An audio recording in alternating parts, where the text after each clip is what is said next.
Hey, Shalom, it's your brother Yawanathan. All right, first and foremost, I want to give all praises to the Most High, Yahweh, Bahashim, Yahushai, Bahashim, Rahahakodash. I want to give double honors to the apostles and the elders of Great Millstone. I want to say Shalom to all the brothers and, of course, the few sisters pursuing this truth and sincerity. All right, may the blessing of election be upon your house. Plan to do this lesson a couple days ago. Just now get into it. I had the elder Manatazak behind town, man. I was making sure he was situated. But wanted to do this lesson. I got a clip I'm gonna show you guys.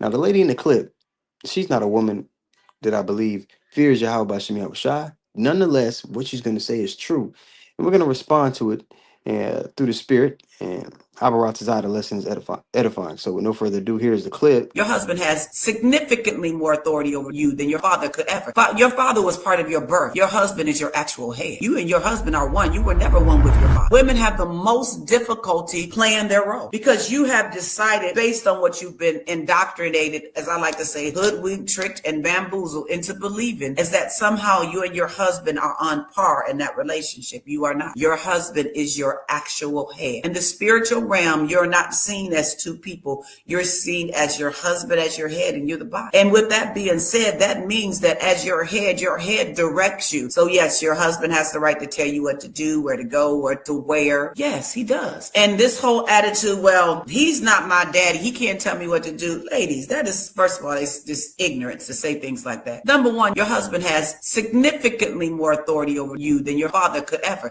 Your father was part of your birth. Your husband is your actual head. You and your husband are one. You were never one with your father. You came through your mother. You're not one with your parents. You're one with your husband. And so to say things, well, my daddy don't tell me what to do, so my husband, your daddy can't tell you what to do when you get an adult. But your husband absolutely can and should if you're married.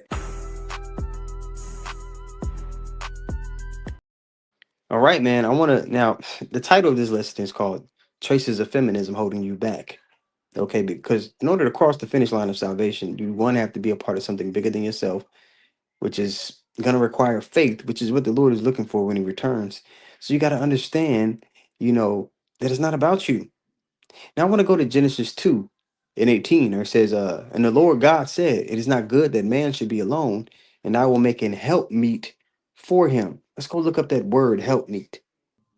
And it's simply going to be the word Izar, H5828, and it's going to say help to succor, one who helps. Let's look up that word succor. Now, when you look up the word succor, which is Succor, it says assistance and support in times of hardship and distress. Now, the women in this society, majority of them, if a man goes through hardship or distress, what spirit do they get in? They get in the spirit of Job's wife. Remember when Job went through all his hardship? In Job, the second chapter, what did she say when Job lost everything? She wasn't down. She wasn't a rotted out. She said, what? Curse God and die. Let's go get that really quick. Let's go get the mentality of the modern woman here. And the thing about it is, the scriptures say, when my son, when thou come to serve the Lord, prepare thy soul for temptation. If a man is serving the Lord and walking after Yahweh by Shem Yahushua, the Lord promises him hardship as a character building tool. So if you're with a man in the Lord, yeah, you're going to go through hardships with him. And you got to be in the right spirit when those hardships come. This is Job 2 and 10. It says, "But he said unto her, Thou speakest as one of the foolish women speaketh. What? Shall we receive good at the hand of God? And shall we not receive evil?" In all this, did not Job sin with his lips? Job understood that, yeah, you're going to get the full spectrum from Yahweh Shem Yahushua. You're going to be abased and abound, and he wants to see you operate in righteousness regardless of the situation that you're in. Regardless if you're lifted up and doing well and feeling good, or if you're feeling bad or you're brought low, you still default unto the Lord's moral compass, unto the Lord's standard. That's the marker of the value a man has, his usefulness to the Lord, regardless of the weather. Also, in the clip, she mentioned being one flesh. Now, you were never one flesh with your father, with your parents. Okay. Now, spiritually, the Lord looks at the ye men of Israel. He looks at us as his woman, and the consummation of our marriage with him. All right. Don't get simple. But the consummation of our marriage with him happens when what? When we're beamed up into those chariots and we're changed from the mortal into the immortal, and we're given those new bodies. All right.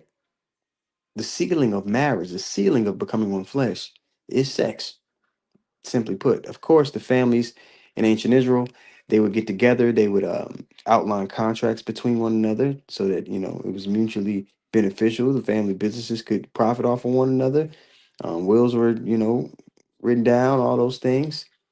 But the consummation of the marriage happened through the breaking of her hymen, which is why they would do the deed on those sheets, and there would be blood on the sheets, and that would be a token of her virginity to prove if anybody ever came back later and said she wasn't a virgin when I met her.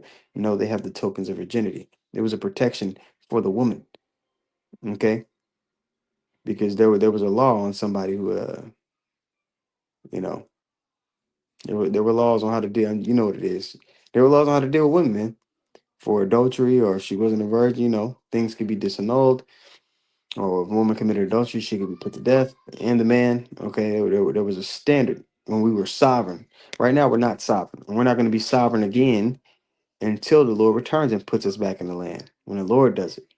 All right, and that's a cut to the small hats, because the nation of Israel wouldn't be sovereign before the return of Yahweh Shai. Okay, due to pursuing the prophecy. All right, so let's go get the hierarchy of the Israelite family and how the Lord intended it to be.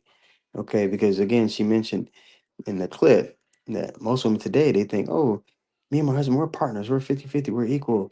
My say is weighs just as much as his. No. Imagine if in a corporation everybody was equal. Imagine, think it would be very hard to get things done. Okay. That's not how the Lord has set it up. Every team has a coach, has an owner, has a GM, has the players. You have players who are leaders amongst other players and things like that, but there's always a hierarchy for anything or any group of people that achieve great success or achieve great feats. There's always a hierarchy, and that's just not the natural thought process, of a woman. But that's how the Lord ordained things. So let's read. It's 1 Corinthians 11:3. It says, "But I would have you know that the head of every man is the Mashiach." All right, Yahushua. "And the head of the woman is the man, and the head of the man is the Mashiach." Let's read that in the NLT, same verse, 1 Corinthians 11:3. It says, "I want you to understand that the head of every man is Christ, and the head of the woman is her husband, and the head of every husband is Christ." This hierarchy, check that out, is God's design. Christ leads us, a husband leads his wife, and God, the Father, leads the Mashiach. Simply put, man. So even within the family, the mother is over the children, okay? And she echoes the sentiment or the vibration or the standard from the Father. Now, if you're a woman that's following after Yahweh Shem Yahushua, and you just so happen to be with the man of the Lord, you got to have faith. So when we talk about submission, it's not something that makes you weak, especially in our walk. Somebody that's aiding the establishment of the kingdom of heaven, you have to have faith that the Lord is dealing with your husband, which is why it's so important who you open your legs up to. Okay, it's just a man that fears Yahweh Shem Yahushua, and if he is, then the Lord's gonna cause him to make the right decisions. He's going to give him insight into things I may not see afar off. He's going to give him foresight so that he can provide, I like to say, the 4 P's: provision, protection, problem solving, and procreation, which would just be growth.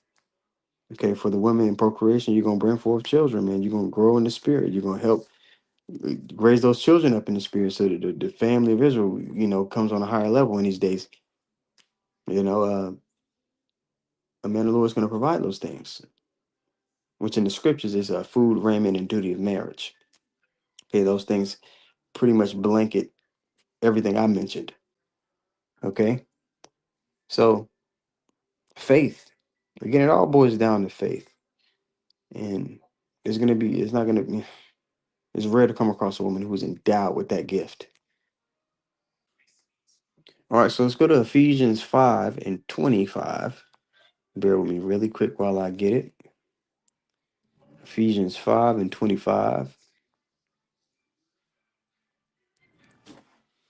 All right, it reads, "Husbands, love your wives, even as the Mashiach also loved the church and gave himself for it." Okay, the Lord was willing to put his life on the line for his woman, and him and the Lord are going to be willing to do the same. If if she's obedient, she's walking after him, he's gonna put it all on the line for her. Just in that itself, if a man's willing to put his life on the line for you, least you could do is show reverence and respect and honor him and trust that he's looking out for your best interests. And if he's telling you something, is probably good that you listen. Okay, and then the scriptures command the women to be obedient to their husbands. Okay, and a woman that's a great example in the scriptures, if you really call yourself a woman and believing in this truth, Sarah, she called Abraham her Lord because he was. Your husband is a Lord over you. There are many Lords, right? Now you have the Lord, you have Yahweh Bashem Yahweh Shai, the Lord, but there are people that lord over other people. There are people that have authority over other people. And your husband is given authority over you, simply put. Let's read this again.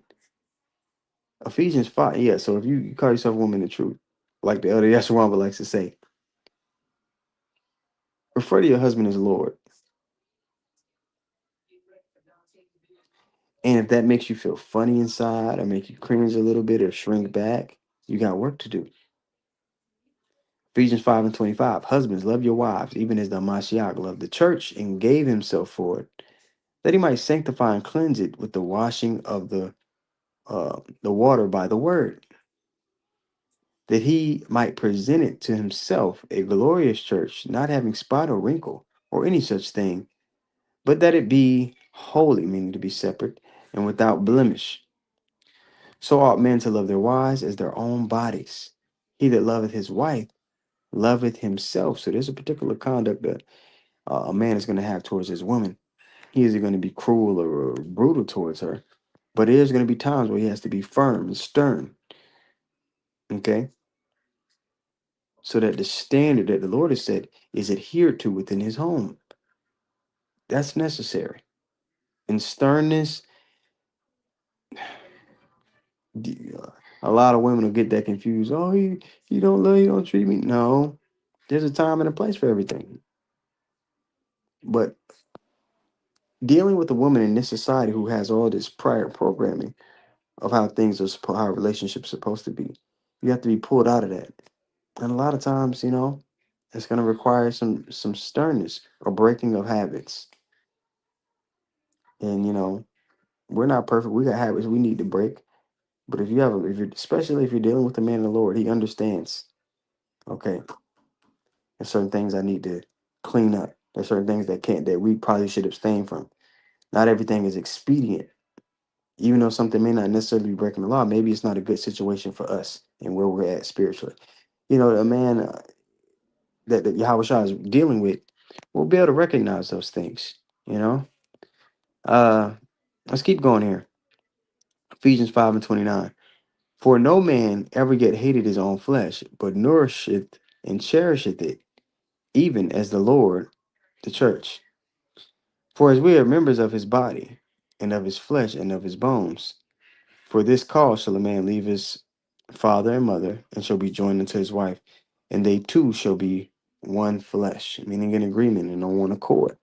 Okay? And the consummation of becoming one flesh, of course, like I mentioned earlier, is through sex. So be very careful calling yourself a believer in this word and not doing your due diligence of who you're giving yourself to. Again, in ancient Israel, man, the families would be involved before a consummation took place, before marriage took place. There would be pretty much a background. There would be background checking each other. It just makes sense. It's a good fit. Are these people on point? Are they on point? And those two well-off houses, well, spiritually intact houses would come together and lift each other up. You see? So yeah, your husband, he's gonna have authority over you, and you should want it that way.